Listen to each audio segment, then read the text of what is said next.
University students. 4 guys committed to a cause. But honestly, they weren't sure how things would turn out.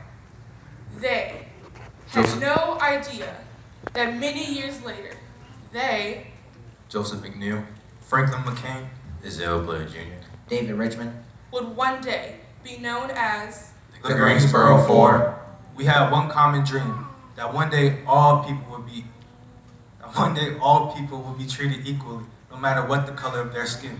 we were debating which way would be best to get the media's attention. We knew that we had to follow Dr. King's example of peace and nonviolence. So we staged a sit-in at a local Greensboro ward where blacks were not allowed to be served. We would take a seat, ask to be served, and refuse to leave if denied service. the 4 young men went about putting their plan into action. At 4:30 p.m. on February 1st, 1960, they entered the Greensboro ward and took their seats. Although they were asked to leave, they remained until the store closed. They returned the next day, and the next day, and the next day, and they would repeat this process for as long as it would take.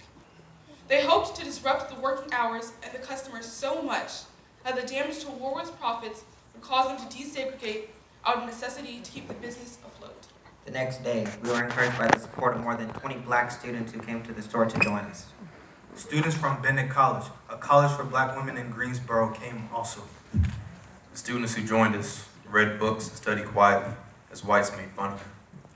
Even with numbers growing, staff still refused to serve us. But however, one of our main goals was accomplished. The media began to pour in, covering our sit-ins. Many people began to take part in the Greensboro sit-in. Sit-ins began to spread to many neighboring cities, such as Durham, Raleigh, Charlotte, and many others, as far as Tennessee. Students at various sit-ins were harassed, beat, and many even jailed. We were ridiculed for days, but by the 5th day, we had over 300 students protesting. We remained strong, and almost 1,000 protesters and observers filled Woolsworth and surrounding areas. We were amazed by the support. We got the attention of the media and the world. Our goal was almost accomplished. Finally, after 5 long months later, on July 26, 1960, after losing nearly $200,000 in sales due to the demonstrations, the store manager served 3 blacks. The entire Woolworth was finally desegregated. Blacks could be served just like whites. What do these 4 young men learn today from the true Greensboro Four? Peaceful demonstration speaks volume. Persistence for a positive cause will encourage others to join you. Patience helps you stay strong when hoping for change.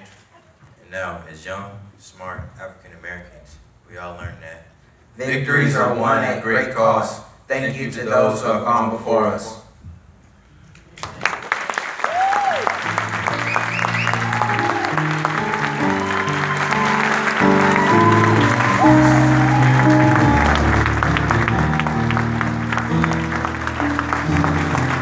Thank you.